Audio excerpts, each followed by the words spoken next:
What's poppin', y'all? And welcome back to I Do It Myself. I am Wayno. How are y'all feeling? You feel me? This is the second episode of the day. I know how we usually do around this time.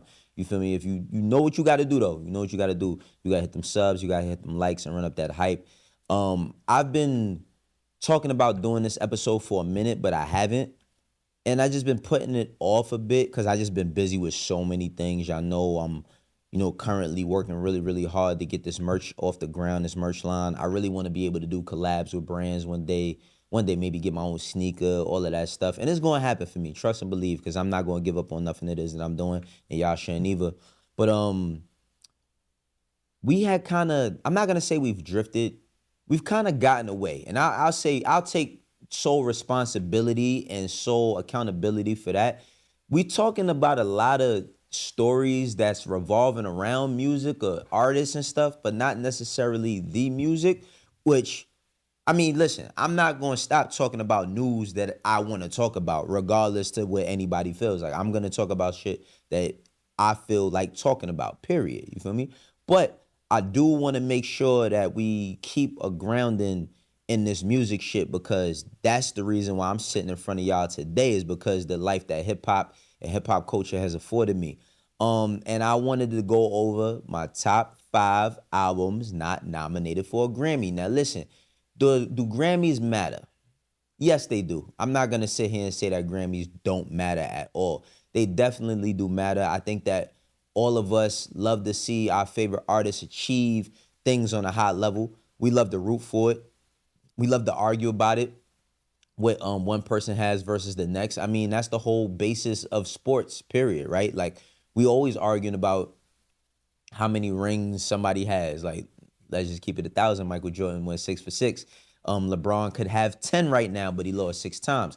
That is a conversation that's always going to stay there, regardless if people move the goalposts around and say, oh man, rings is a team thing. Yeah, I hear you, but nobody starts the year saying that they don't want to be playing in June. Like, let's just keep it 1,000.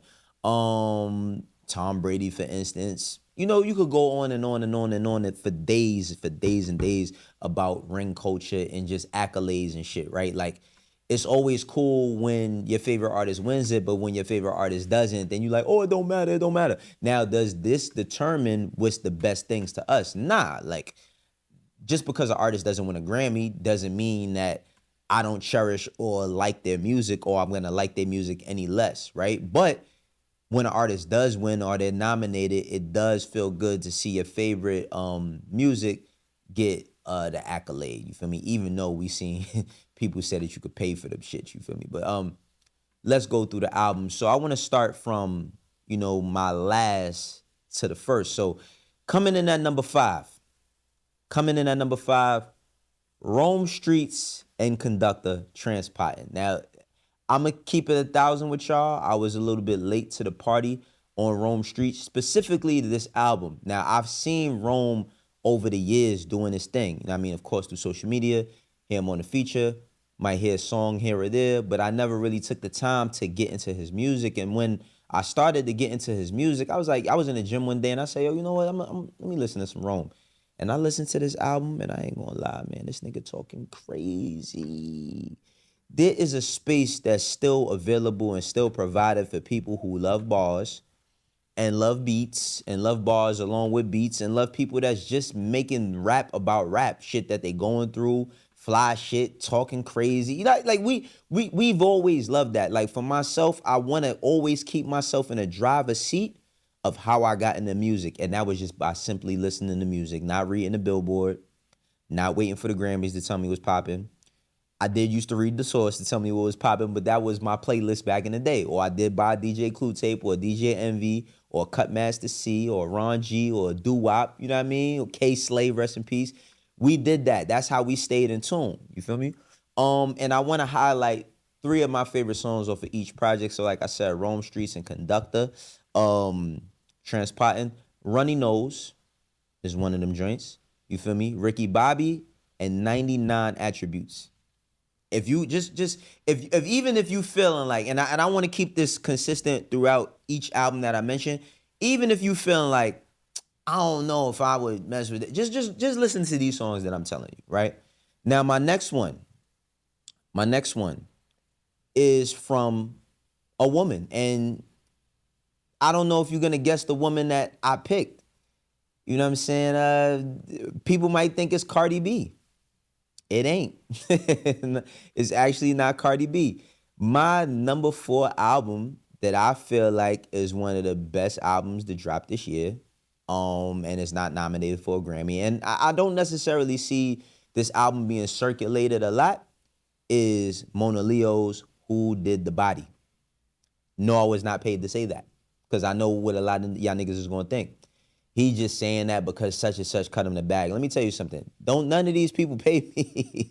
I think they pretty happy that they don't have to pay me. You know what I'm saying? And I wouldn't want to get paid for doing shit like this because this is just my passion. But Monaleo, I got on a Monaleo maybe 2 years ago, I think, when I was working at QC. I remember seeing a video. I can't remember the name of the song, but she was talking about fighting and beating bitches up or something like that. And I was like, oh, this girl hard, right? And then, of course, we seen her, and she married Stunner for Vegas. Congratulations to them and they holy matrimony, you know what I mean, and everything they doing with their family. Also, seeing her on the Breakfast Club, she had a really, really deep Breakfast Club interview, her and Stunner, where they talked about their marriage and their family and all of these different layers to them and all of that. And they've gone viral. Of course, y'all seen Stunner when he was crying. He had on all pink. And he said he was crying because he seen gangsters in the crowd crying. All right, cool. Let's get to the album, though. Life After Death, the first title song, like the intro on there, fire. You know what I'm saying? Like, what I like about Monaleo is this.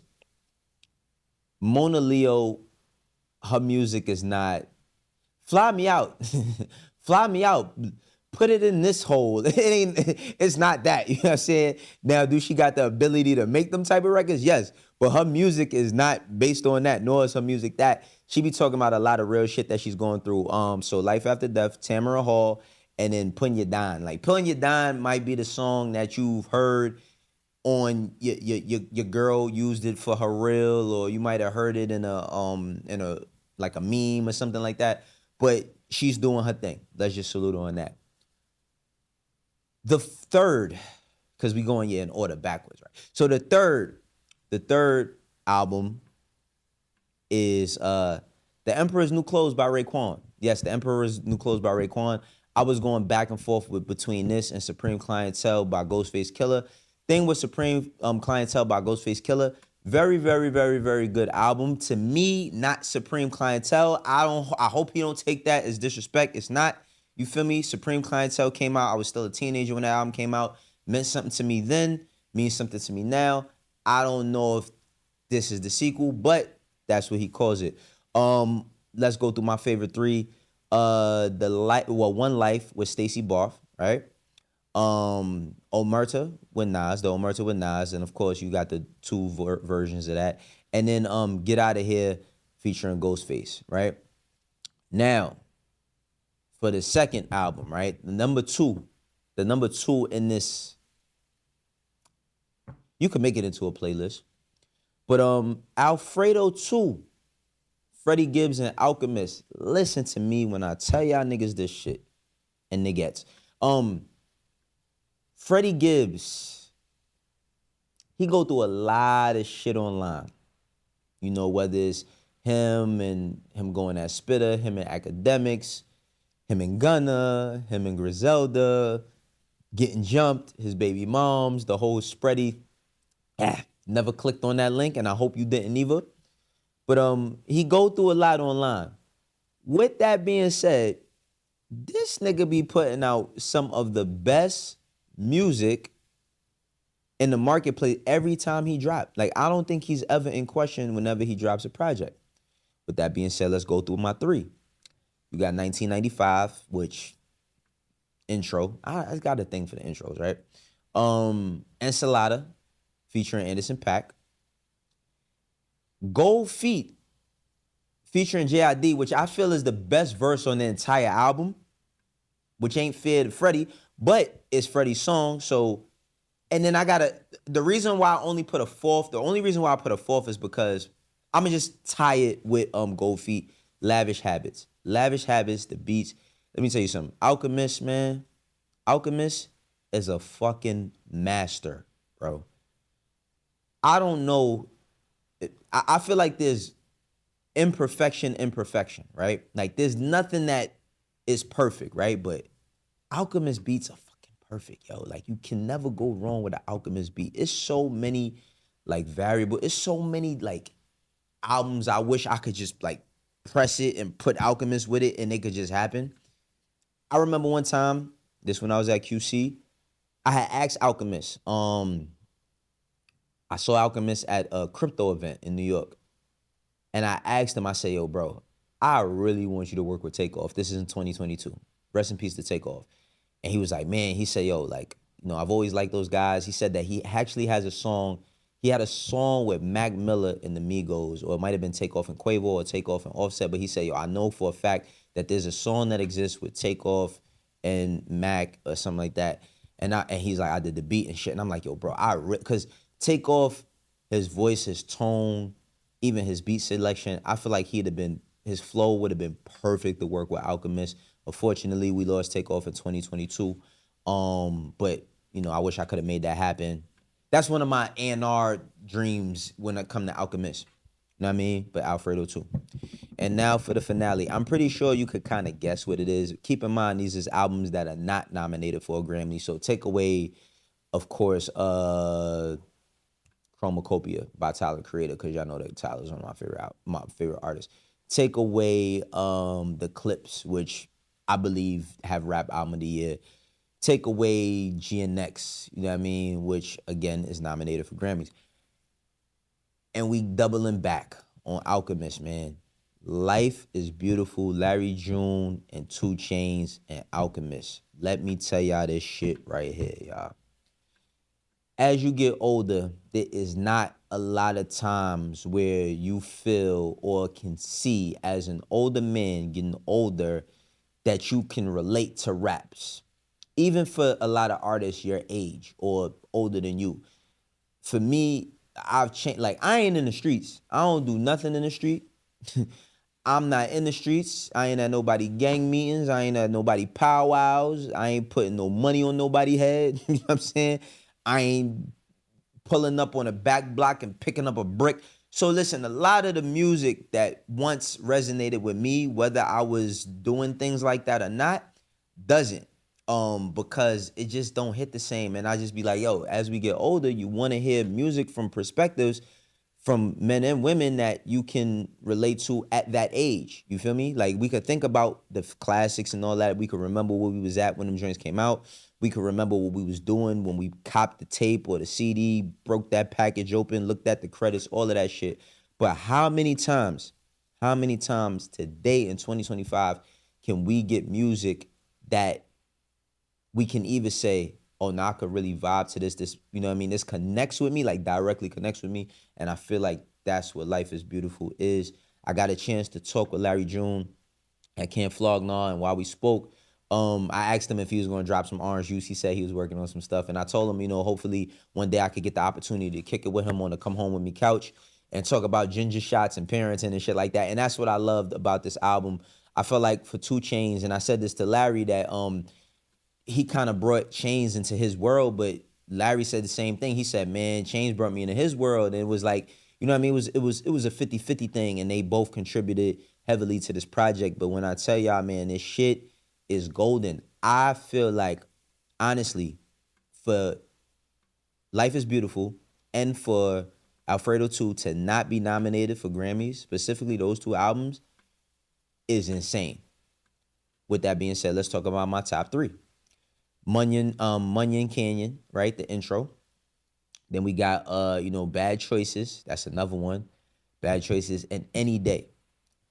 Again, every album that I went through, and there's tons of other albums, you know what I mean, that came out this year that are good albums, you feel me? Great albums even, but this is just my 5. I would challenge each and every one of y'all to drop y'all 5 in the comment section. Let me know what it is that y'all feel is the best. Keep in mind, we're talking about albums that aren't nominated for a Grammy that are the best.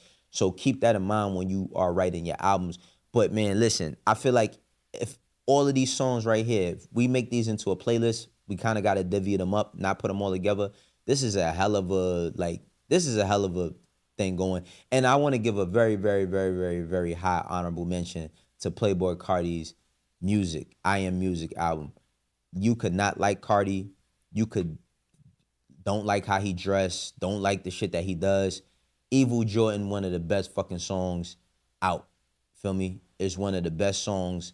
I will argue is gonna be one of the best songs of this decade. Does that mean that he's rapping like somebody that you know they bars for bars? No. I'm just saying that I really love what Carti did with that album. I don't think that it fit a category for rap album of the year because Carti, his rapping is not the same as everybody's rapping. And I think when you use the word rap, you got to keep it in that realm. Of course, you got all these subgenres and move arounds and cuts to which you could put together or not. But that's how I feel about that, man. Y'all let me know how y'all feel. And you know, if you do, for the ones that rock with me, you know how we doing. For the ones that don't, eventually will. I will catch y'all on the next one. Peace. Go hit up Wayno119.com and get yourself some merch. I'm out of here. If you want to be the best rapper, you gotta have the best bars. Just like Morgan & Morgan is America's largest injury law firm. Morgan & Morgan is America's largest injury law firm. They gotten over $25 billion with more than 500,000 clients. And the results speak for themselves. A client in Pennsylvania got $29 million after being offered only $500,000. Another client in Florida got $20 million after being offered $0. Morgan & Morgan been fighting for the people for over 35 years. It's like hiring a legal army that's always going to ride for you. If you get injured by somebody else's negligence, then you deserve to be paid. Not all law firms is created equal. Hiring the wrong one could cost you. If you get injured, you could check out Morgan & Morgan. Their fee is free unless they win.